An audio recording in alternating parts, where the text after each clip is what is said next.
सुशीला कार्की की ओर सिर्फ नेपाल के लोगों की निगाहें नहीं टिकी हैं। भारत भी चाहता है पड़ोसी देश में शांति और स्थिरता रहे।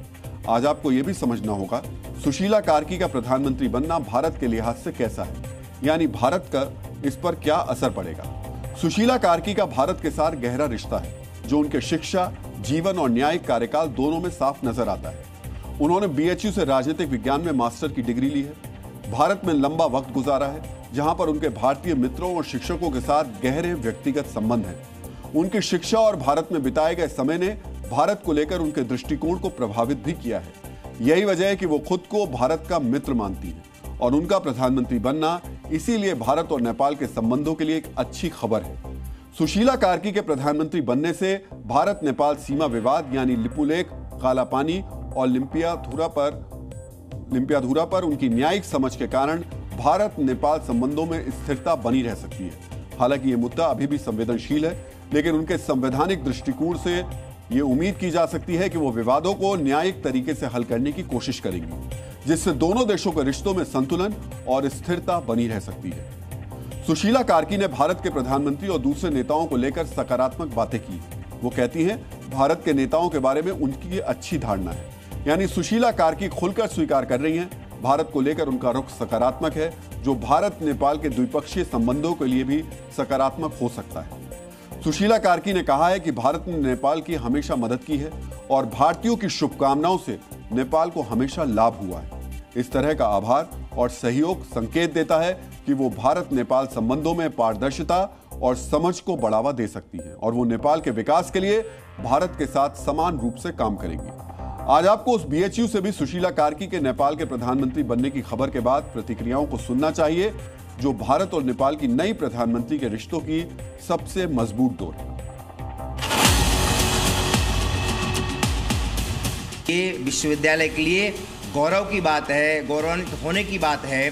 स्वाभाविक है, ये बहुत अच्छे खुशी के क्षण हैं कि हम विश्वविद्यालय का छात्र नेपाल का शासक नियुक्त होने वाला है। कार्की जी हमसे सीनियर थी, राजनीति विज्ञान की साथ वो छात्र वो भी थी, हम भी राजनीति विज्ञान से ही MA किए हैं। नेपाल का जो मौजूदा स्थिति है, जो अशांति का माहौल है, उस माहौल में मुझे लगता है अपने अनुभव से कि सुशीला कार्की जी सबसे बेस्ट ऑप्शन है। यानी सुशीला कार्की के प्रधानमंत्री बनने से नेपाल के साथ साथ भारत में खुशी है, लेकिन उनके सामने नेपाल के युवाओं की उम्मीदों पर खरा उतरने की चुनौती भी होगी। नेपाल पिछले 78 घंटे से भारतीय राजनीति में भी ट्रेंड कर रहा है। जो पार्टियां विपक्ष में हैं, वो सत्ता पक्ष के खिलाफ जनता को भड़काने में जुटी हुई। वो सत्ता चलाने वाले दलों को डराने में लगी और इस काम में सभी बड़े दल शामिल हैं, फिर चाहे वो कांग्रेस हो, समाजवादी पार्टी हो, RJD हो या फिर BJP हो। पहले सिर्फ BJP की विपक्षी पार्टियां ऐसी बातें कर रही थी, लेकिन अब BJP जहां विपक्ष में है, वहां उसके नेता भी नेपाल की मिसाल दे रहे हैं। पश्चिम बंगाल से BJP के पूर्व सांसद अर्जुन सिंह ने आज बंगाल के युवाओं को नेपाल से सीखने की सलाह दी और ममता सरकार को सत्ता से हटाने की अपील की। बिना रक्त झरिए कोनो दुर्नीतिग्रस्त शासक, कोनो दुर्नीतिग्रस्त शासन व्यवस्था शेष হয় না। তারা একটু নেপাল থেকে শিক্ষা নেই, কেন নেপালে একটা 18 বছর থেকে 30 বছরের যুবকরা আজকে যা দেখিয়ে দিয়েছে বাংলায় দরকার আছে। अर्जुन सिंह के इस बयान से तृणमूल कांग्रेस बेहद नाराज है। उन पर हिंसा भड़काने का आरोप लगाते हुए TMC ने उत्तर 24 परगना के कई थानों में FIR दर्ज कराई है। नेपाल जैसे विद्रोह की बात आज समाजवादी पार्टी के अध्यक्ष अखिलेश यादव ने भी की।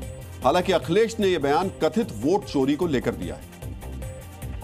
इसी तरह की वोट की डकैती होगी तो हो सकता है जो आसपास के देशों में जनता सड़कों पे दिखाई दी, हो सकता है जनता भी सड़क पर दिखाई दे। DNA मित्रों, जब से नेपाल में सत्ता बदली है, तब से भारत और नेपाल की तुलना वाले बयानों की बाढ़ आ गई। कोई कहता है नेपाल में जो आग लगी है वो भारत के अंदर भी धधक रही है। कोई कह रहा है युवा नाराजगी विस्फोटक है। कोई ये भी नसीहत दे रहा है कि भारत में तख्ता पलट की आशंका को हल्के में ना ले। सरकार इसे विपक्ष की धमकी बता रही है, जबकि विपक्ष इसे सुधार की मांग बता रहा है।